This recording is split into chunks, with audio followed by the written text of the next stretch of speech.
I think that today's European leaders will have to take more into account the people's voice, and especially poor people's voice. An elite has always existed in the political system, but an elite that is so much stronger than the rest and that is also corrupt. We see corruption not only in Latin America and Africa, we have corruption in the French presidential campaign. There is a clear problem with populisms offering very simplistic answers to today's world. However, it should not hide the fact that there is a clear also lack of democracy in the European system. People coming from other parts of the world where the culture is fundamentally different would need to be integrated into Europe's standards, just because otherwise you would have a societal clash. Nonetheless, I think that that's totally doable and we should do it.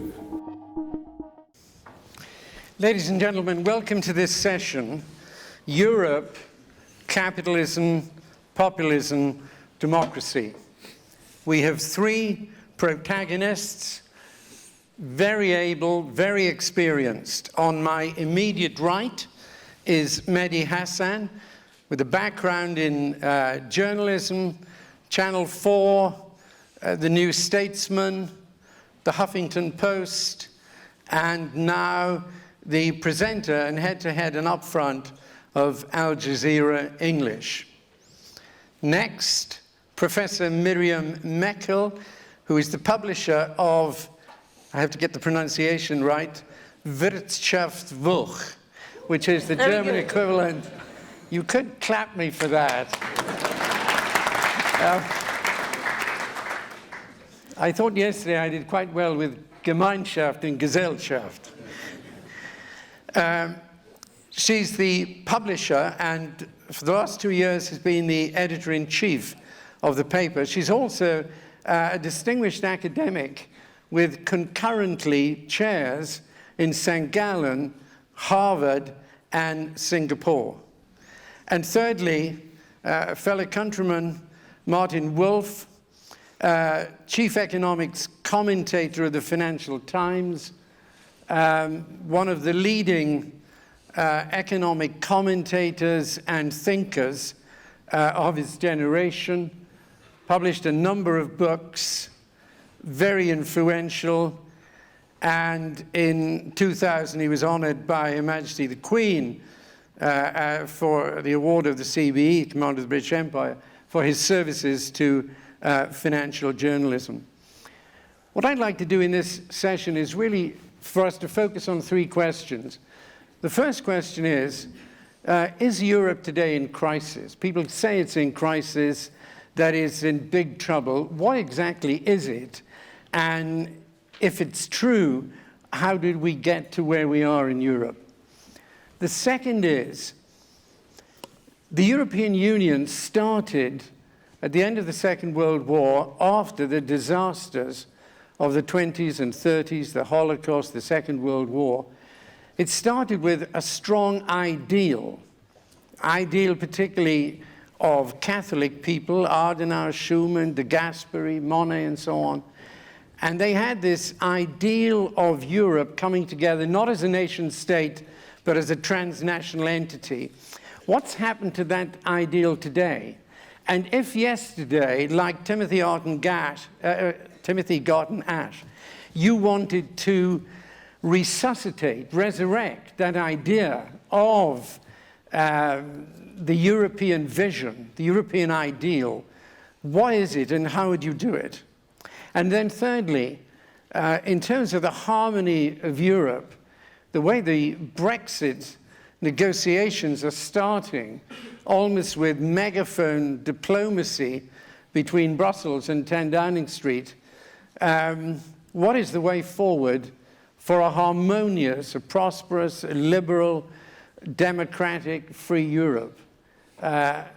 What insights do we have on that? It's a huge agenda. Basically, half an hour for the panel, and then the rest for yourselves. And we're starting, I should say, about 15 minutes late, just to make sure that when they put up here on this VDU, please bring it to an end, that they'll take that into account. So firstly, I'm going to ask Mehdi. Mehdi, crisis, big trouble? What do you make of it? How did we get here? A nice small question to start with. One thing I would say, just to add some context, is, you say crisis. I think of Jim Callahan and the Sun headline, "Crisis, what crisis?"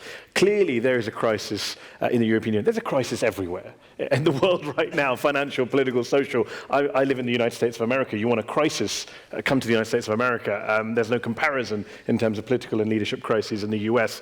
What we have in the EU pales into comparison. And I would just want to set some context very quickly. We have a situation where on Sunday, we hope, if the polls are correct, and they have been on France, Emmanuel Macron is going to win, hopefully comfortably, the presidency of France. In Holland, Rutte did defeat Wilders. In Austria, the Greens did defeat the far right. In the US, yes, Donald Trump was elected president, but Hillary Clinton won the popular vote comfortably. In Canada, Trudeau won and is still doing well there. In Britain even, they voted for Brexit, and yet the Prime Minister who's going to win next month is far from a populist, was actually a opponent of Brexit until she switched after getting the top job. So just to put it in, things are bad, but then maybe not as bad as we think. And I think sometimes I know this is a panel of journalists, I do think, when I include myself in this, I wrote a big piece about the threat of Geert Wilders. I would never have written about Dutch politics if it wasn't for Geert Wilders, I'll be honest. We like these stories about these kind of firebrands, these outsiders, these populists, people who are going to bring down the whole house, burn it down. And I do think we have to put it in context and accept actually things may not always be as bad as we think they are. That being said, clearly there's a massive problem in the Eurozone with the financial model. I was a supporter of the Euro many years ago. I look back with great regret on that support. I think that was a huge mistake. If I could go back in time, I would be one of those who say, no, this is a mistake. I think that political project economically harmed the EU, harmed the unity project. Obviously, there's issues to do with immigration, race, nationalism. The previous discussion touched on a lot of the issues that we're going to touch on in terms of people being left behind, the economic model, but something we don't talk enough about. Simone touched on it in her discussion, is the racist factor. Is there, there's a real issue in Europe right now to do with a cultural backlash, anti-immigrant sentiment, which can't all just be reduced to economics and globalization, the euro. There is something else going on in terms of cultural change, social change, fear of the other, which we have to deal with. And one final point, there's a lack of leadership. You mentioned Monet and others.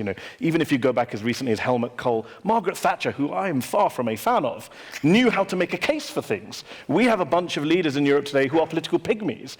Just look at France. You want to know where Marine Le Pen came from? Look at François Hollande. Look at Nicolas Sarkozy. Look at the antecedent. We have a real failure of leadership in the EU, and that, for me, is the number one challenge for the EU right now. Miriam.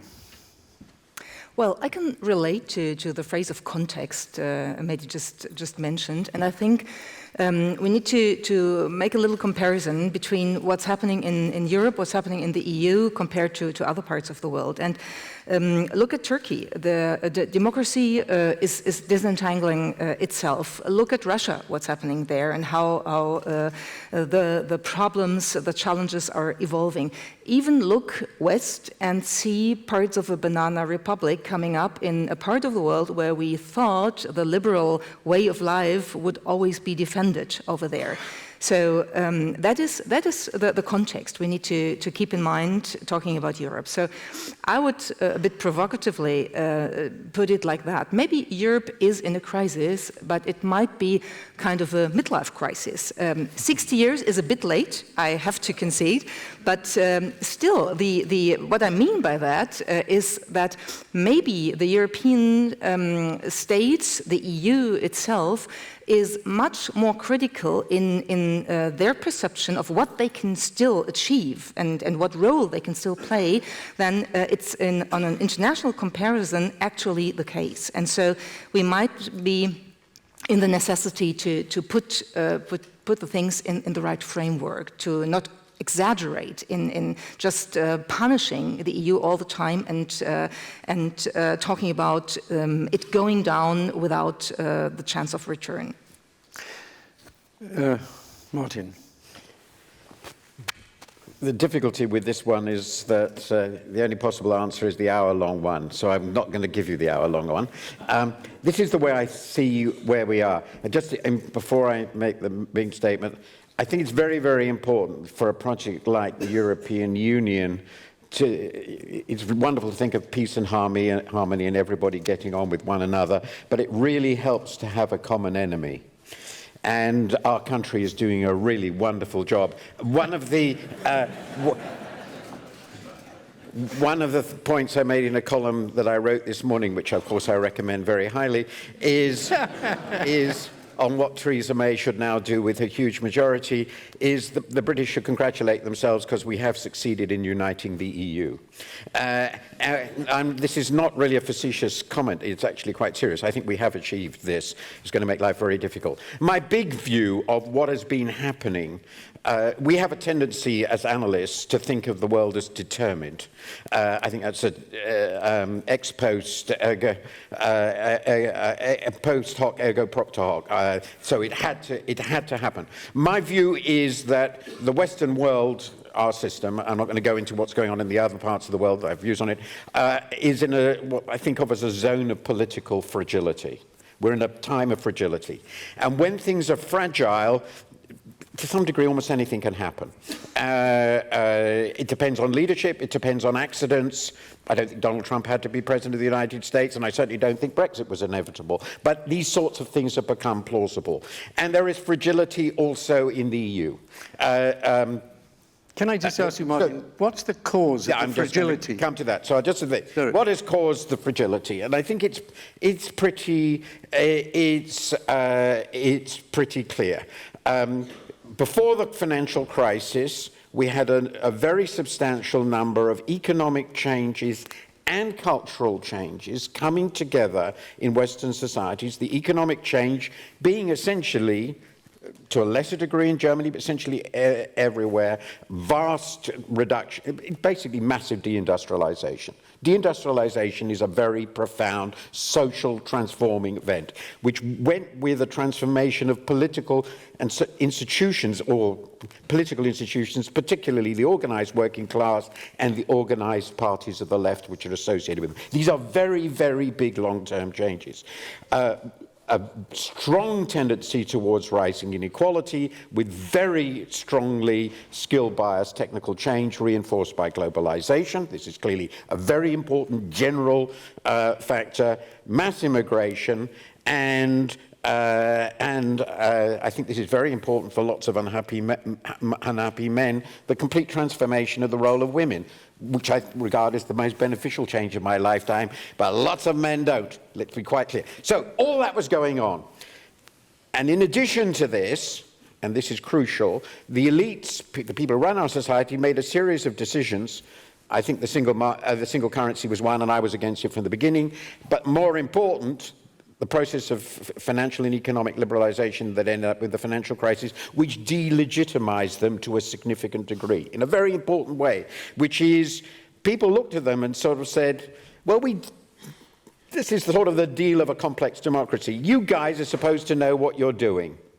We sort of trust you to some degree. We don't pay a lot of attention to what's going on in daily politics, daily economic life. We sort of trust you to know what you're doing. And it became pretty obvious between 2007 and 2012, which was a rolling 5-year crisis in the world and particularly in Europe, that we didn't know what we were doing.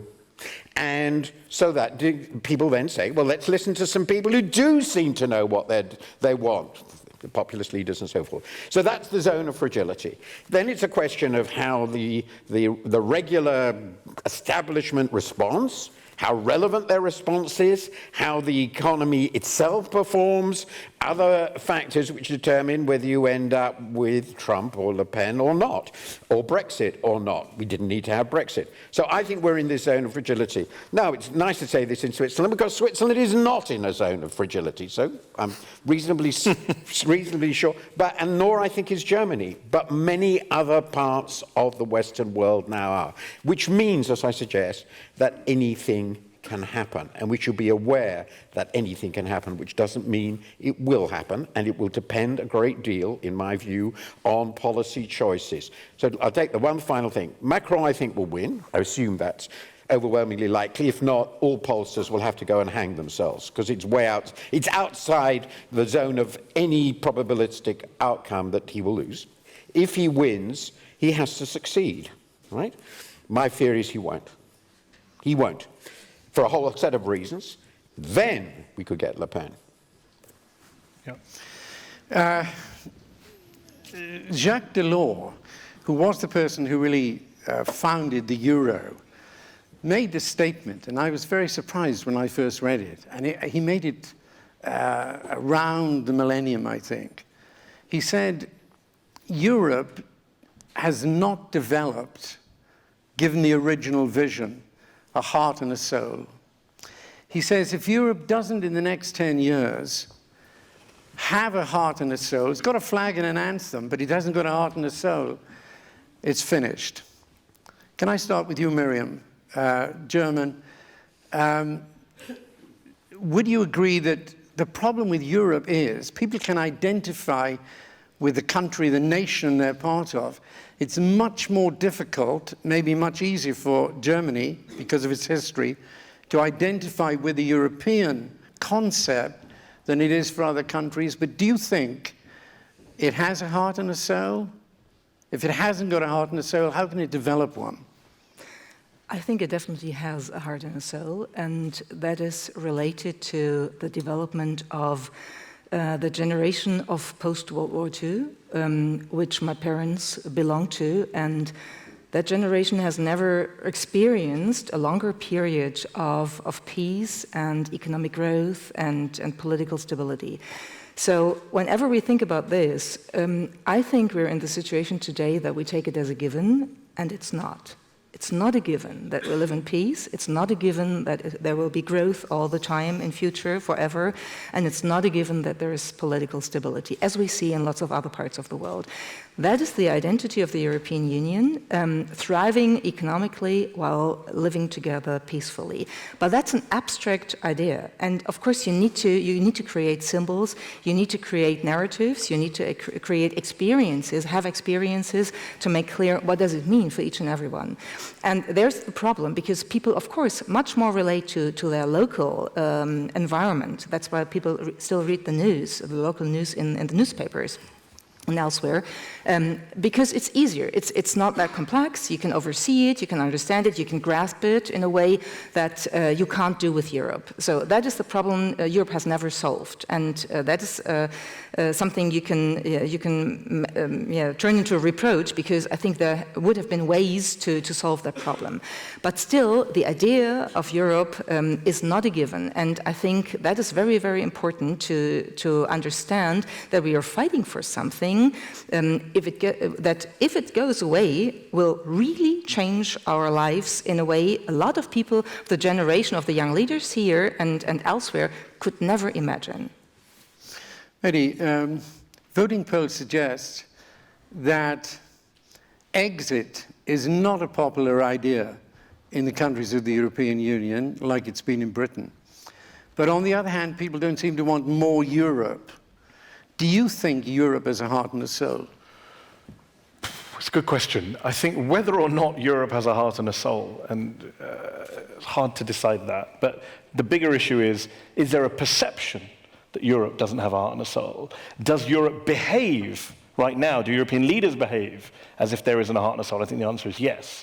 I think the petty nationalism and opportunism of certain governments within the EU has been part of the problem. And we can go back to a post-war era when people may have been more idealistic, may have had the legacy of the war on their minds. We have a current generation of leaders that don't have that legacy, that don't have that hinterland, and are willing to use the EU for their own domestic audiences as a punch bag, as a way of getting ahead domestically. Look, let's not forget, where did Brexit come from? It didn't come out of some huge ideological debate about the nature of sovereignty and freedom. It came from a British Prime Minister who needed to placate part of his party, so he offered them a referendum. That's fundamentally what happened. There was never going to be a referendum had he not done that, in order to, A, first get elected as party, and then to shut them up before the general election. David Cameron never wanted a referendum.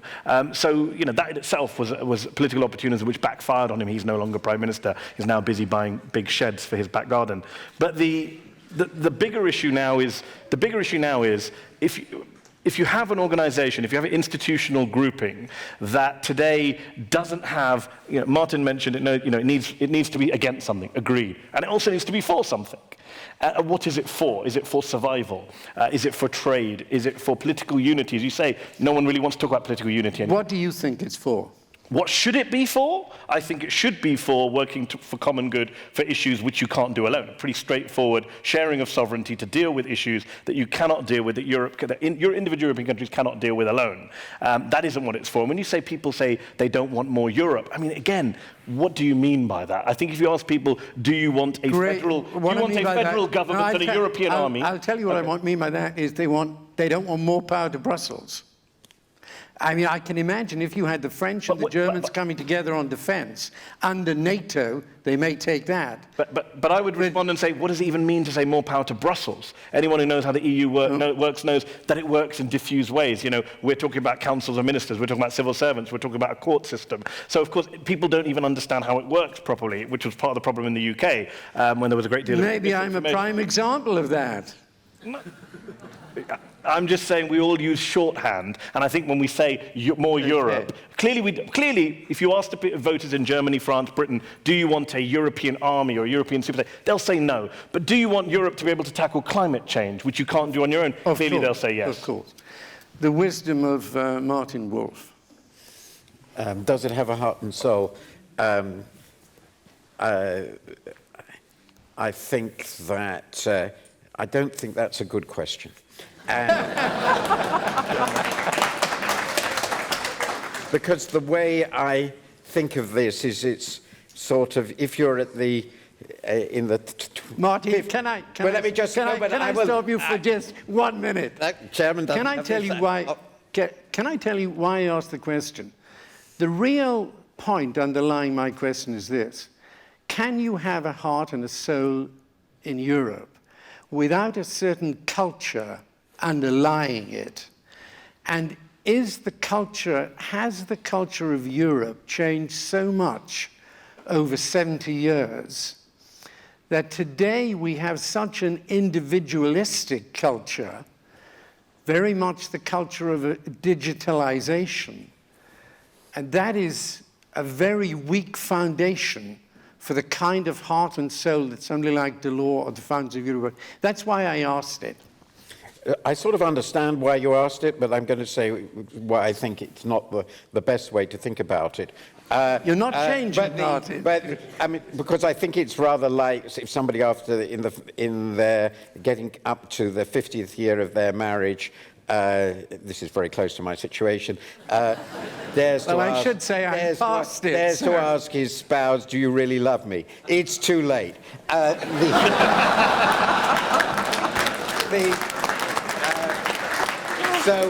So the way I think about this, is Europe was created, to my mind, to achieve purposes which are perfectly clear. Okay. They're perfectly clear what they were, which could not be achieved by the nation states on their own. If people hadn't worked that out by 1945, they were never going to work it out. So that was pretty clear. And of course, because it's been around a long time and has by and large achieved those purposes, let's be clear, though, as you said, in the Western context, it sort of gets to be taken for granted. That's all perfectly clear. One. Two, it is also perfectly clear that if we're going to get into the game of what is your primary loyalty, your primary identity, what are you really, really, really, then in most parts of Europe, Europe will lose. And that doesn't worry me, because if this project was ever going to work, it could only work in the context in which there are multiple loyalties, of which almost inevitably, for reasons I don't need to go into, the national loyalty for most people would remain primary, and that's part of the structure of the system. And that won't change soon. That won't change soon. If it ever changes, I suspect it never will. I mean, one of the things that has really astonished me in a way, having been born in Britain in '46, and is that we're now in a situation where the Scots many Scots, at least close to half of the Scots have decided, well, actually, after 300 plus years, we're not really British at all. So identity and the primary identities are incredibly difficult to change, and if Europe ever thought it was going to change the primary identities, that was foolish, and it doesn't matter. What matters, I think, is that it gains the loyalty of people through something fairly simple, that it works and is seen to work and continues to work to deliver what people want out of it, which is peace and prosperity. To my mind, therefore, the question is not whether it has a heart and soul, but whether it works very well. Now, the fundamental problem to my mind is, and I've argued this, is there are several respects in which it really doesn't work very well. I won't go into our nonsense. That's something else. The euro, and this I wrote in 81, 89, 1991, 92, the Eurozone was constructed in a completely half-baked manner. It is perfectly obvious to any serious economist it was constructed in a half-baked manner. Every serious German economist, and I know them all, knew this, and it has proved to work in a half-baked manner. Now, so the really interesting question is, can they fix this? They have been saved by a brilliant Italian central banker, in my view. That's given them about another 10 years, but they've got to fix it. If they don't fix it, they're in very, very serious trouble. Now, in the case of Italy, they have succeeded, mostly because of the Italians' fault, but not only because of the Italians' fault, in turning the most Europhile of the major nations into one of the most Eurosceptic. That's a product of the thing not working. The immigration policy of the EU doesn't work. That's why you got into this crisis between Germany and its neighbours. They don't know how to deal with the rise of autocracy in Central and Eastern Europe. That makes the coherence of it as a set of ideals very difficult. They don't really know how to deal with Russia and Russian intervention in their politics and on the eastern side of the continent. And that is also a big crisis. So what I tend to think about, perhaps it's terribly sort of the approach of an economist, that Europeans shouldn't worry about whether everybody loves them. They should worry about whether the system really works. It can be made, it's pretty clear what isn't working. You need always moderate reforms, because when anybody says, well, we can solve this problem by turning it into federal Europe tomorrow, I think that's nonsense. They couldn't do it in the early 90s when Germany unified. They can't do it now. But they have to be very precise and practical. My problem is they haven't done that. Macron's election might be, I never say the last chance, but it is a big chance. He's an intelligent man, much more intelligent than his predecessor. I'm assuming he's going to be elected, please God. And if the Germans can't do a deal with France on how to make the euro work better, then they are really in trouble. And France is clearly central. And we are doing our best to help them. It's now time to open it up to yourselves. There's a lady on my right with the question. Thank you, dear panelists. I'm Teresa. I'm a student at Columbia University, and I'm from Germany. You ask whether Europe has a soul and a heart. I'm 100% convinced it does, and it has it in its young people. 70% of young voters are thought to have voted Remain, and also their turnout is thought to be much higher than what was initially thought. So my question is, how do we make sure that we leverage the power of the youth in order to make Europe work, as the colleague Mr. Wolf said? Thank you very much.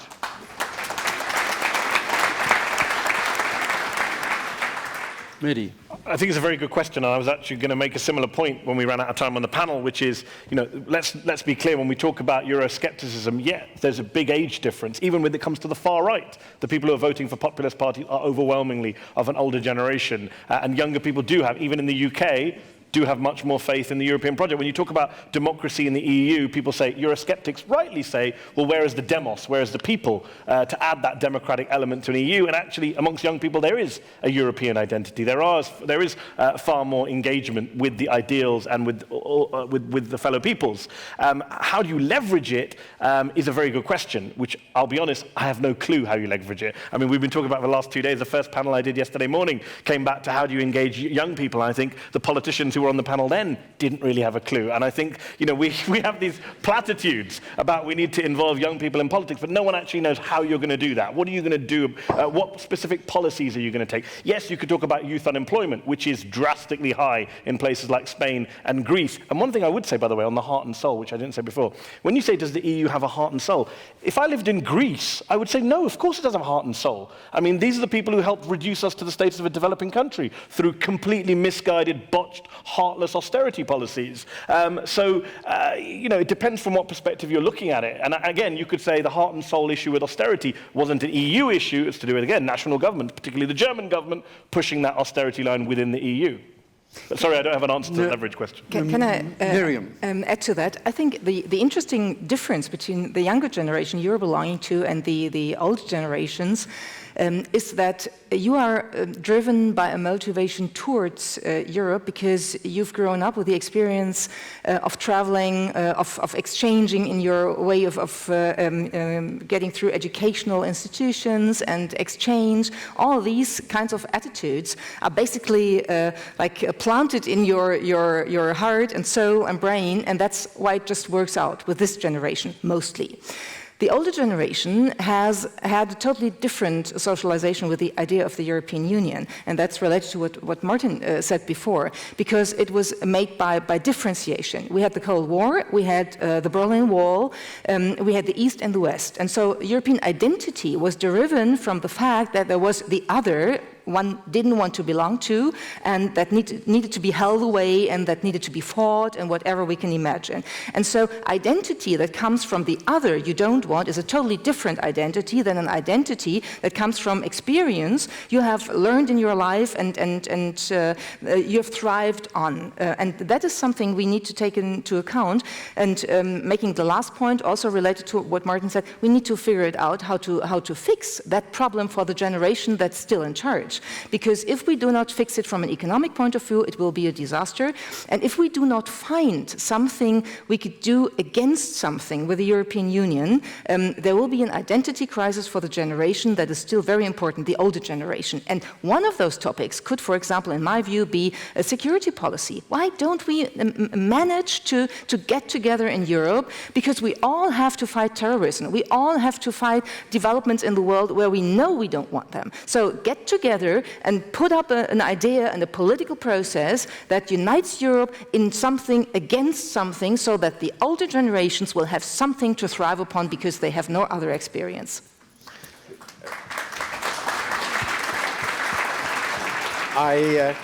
Martin, the 30-second version of Wolf. The 20-second. Okay, my 20-second version is, I hope you're right. And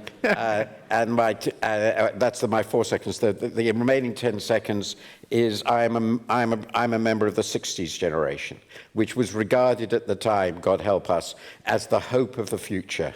And look how we ended up. Please do better than we did. Very good. Another lady here in front of me. We're doing very well, by the way, on gender. No, I say that because on the first night, as I looked out at about 400 people having dinner, I have to tell you, and some people have said I'm not as sensitive as I should be to the issue, but frankly, the number of ladies in the room was only about 10%. Hear, hear. Hi there, I'm Nicola Plummer. I'm from Canada. I'm studying at the University of Toronto. So we talked a lot about the past 2 days that young Europeans are taking the European project and the EU for granted. But what I'm wondering is, do you think that peace and economic growth requires the European project and the EU? Is that a necessity? Does peace, I mean, this is very much, Martin, your area. Does peace and prosperity require the European Union? Could we have peace and prosperity with nation states getting on with each other, free trade? Let me put the best case for it possible before you start answering it. But is that not a viable alternative to what we have? That's a fairly simple answer. It is logically possible to imagine a world of countries cooperating effectively, peacefully and harmoniously without any structured relationship. I'm not making the comparison on prosperity, but in terms of broadly peaceful relationships over the last century, Latin America has done a hell of a sight better than Europe has. So it's logically possible. Is it an experiment that anybody sensible would run, given the nature of Europe, Europe's history and its relationship with outside powers? I think it would be insane. So my answer is all decisions in policy, including economics, politics, are essentially probabilistic ones. There are no yes-no answers. And the answer in this case, this has worked. What we were doing before really didn't work. Please don't try it again. Miriam, Business Week? Well, yeah, logically, yes. But if we look at what happened through the 60 years of European integration in the EU, especially in the Eurozone, I figure that disentangling that will just not be possible without huge impact, negative impact, economic-wise, politically, and from all different perspectives. So this might be something like an organ donation. If we take this as an example, if you give one of your kidneys to your partner, for example, you can still live, and both of you can even thrive in different ways. And it's a symbol of love, by the way, even if you don't say it. Let's take this as an example. And having done that, you can't take back the organ donation. Not for the sake of self-preservation, not for the sake of retaliation, and not for the sake of love. Even if you want to save Europe by disentangling it, what is an interesting argument, I think it won't work. Correct. Thank you. Correct. First off, I'd say everyone else in the rest of the West hates Canada right now because you guys are like the last line of defense for Western civilization. I went to Canada recently. They're all very pleased with themselves. It's not quite that Trudeau. bad. They're very pleased with themselves in Canada. I did a speaking tour recently. We have Trudeau. We don't have Trump or Brexit or Le Pen. Let's see what comes next there. On the EU, I would say, look, I grew up as a young European, a young Brit, someone with a multiplicity of loyalties and identities. To quote Martin, I think the EU has indisputably contributed to 70 years of peace and prosperity. You can't just ignore that, throw that out, pretend that didn't happen, or say it was all NATO.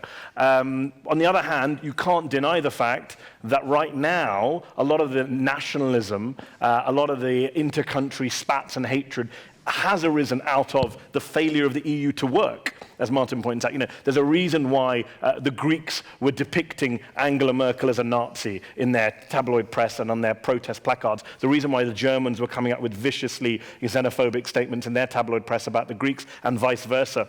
Across the continent. It's ironic that a project that was supposed to bring people together, when it fails, actually exacerbates those nationalisms. And that is a real problem. And that is something that Europhile supporters of the project have to own up to, that there has been this backlash against the failure of the EU to work, which has heightened those tensions. One thing I would say, to come back to the issue about people, Martin's point and Miriam's point about who you're against and what you're for, the elephant in the room is we're going to have at least 4, maybe 8 years of Donald Trump as quote-unquote the leader of the free world, the leader of the West. If the EU can't find what it's for and what it's against in a time of Trump, then it might as well shut down and go home.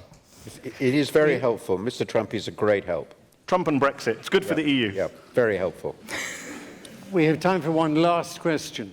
Gentleman here.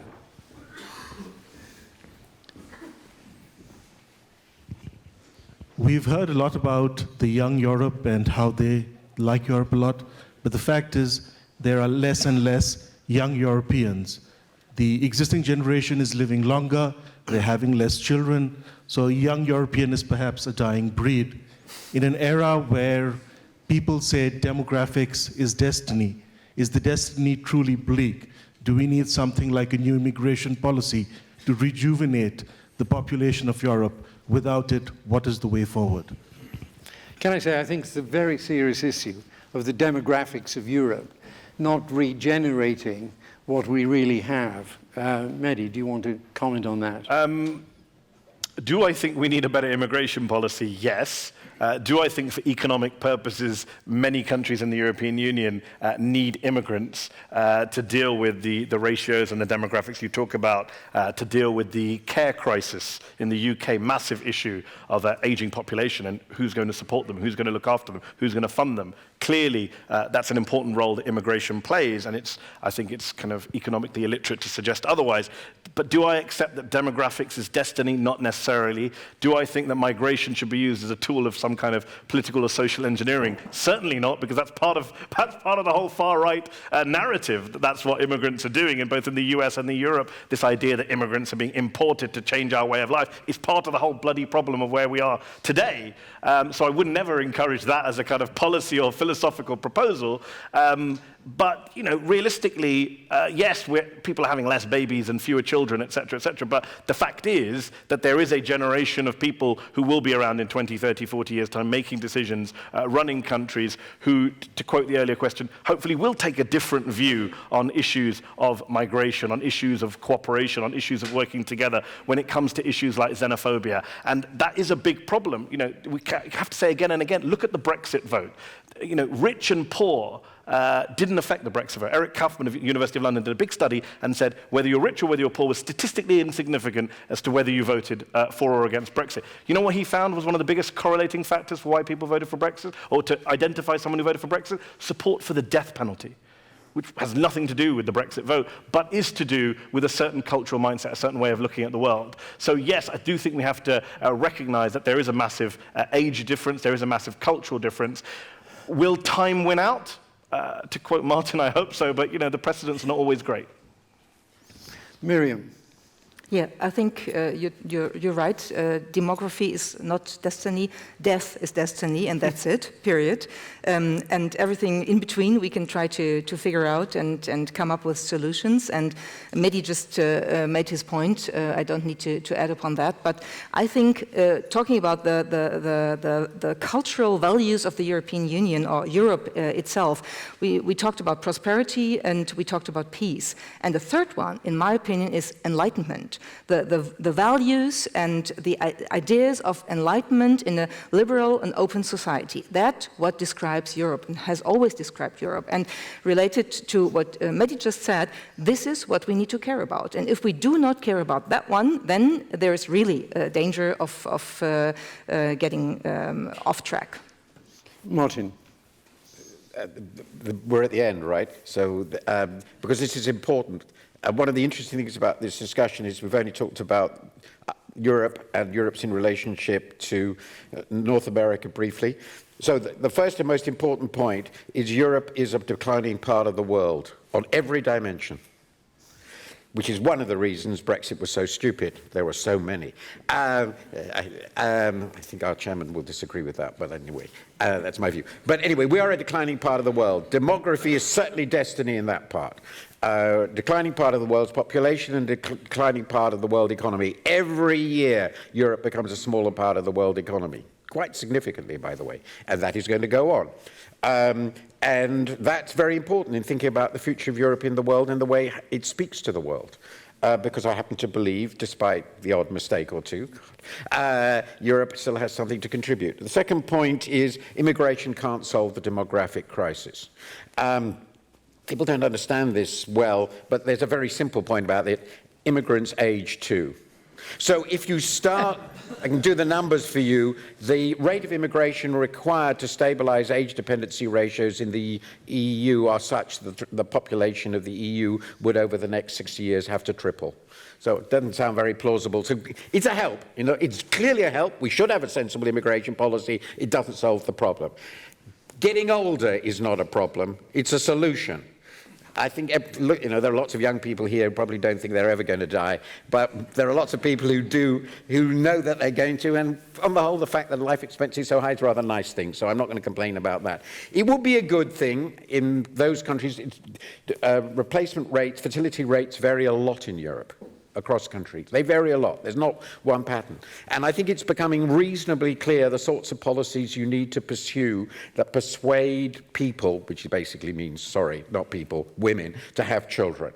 And the northern European countries have been most successful. You have to persuade women who have choices, who are educated, that they can combine their family aspirations with their career aspirations. Many societies fail to do that entirely. Many societies don't seem to care. But if they don't do that, they don't have any children. And finally, if you really don't have any children, and there are a number of societies in Europe where the fertility rate is 1, Italy, for example, but pretty you don't close have to to 1. convince women alone. You have to convince parents, partners, families, because it's a joint endeavor but that's the point. To get this going. Sorry for the interruption. Yeah. But the point is, if you don't change the whole social arrangement, they won't have the children. That's the point I'm making. Yeah. So in Italy, the fertility rate is 1, so essentially each generation is half the size of the previous one. There is no way you can live in a society like that without having very, very, very serious and possibly unmanageable fiscal problems. And that is, I think, the fate of some countries, which are much more important than the euro crisis. And we haven't thought about, but by the way, let me stress, this is not a uniquely European problem. East Asia has the problem in exactly the same way. Can I say that brings us to an end of this panel? If I can just say, I'm normally prefer to be on a panel rather than chairing it. Unlike, I think, our 3 panelists, all of whom would say they were quite strongly in favor of the European Union and what we have, I actually voted for Brexit. Back in the 1970s, I voted to stay in the European Union. The reason I voted to stay in the European Union was it was a dynamic economy. It had excellent leadership, and you felt this was the future. Whereas today, there are things that can be done. And my next-door neighbor in Goldman Sachs is José Manuel Barroso, who for 10 years was president of the European Commission, who's a very good friend. There are things that can be done, and Martin hinted at some of them, for example, in terms of the euro, in terms of Schengen, there are things that can be done, in terms of all sorts of European initiatives, there are things that can be done. But fundamentally, I think, and it's the point that Miriam raised about the nature of European society and the culture of European society, and it's why I raised it myself yesterday. I do think that Turner's 19th century German sociologist, that distinction between Gemeinschaft, the community starting with the family, the neighborhood, the school, the working place, ultimately the country, and Gemeinschaft and Gesellschaft, a world of basically contractual relationships, impersonal, each unit there looking after their own self-interests.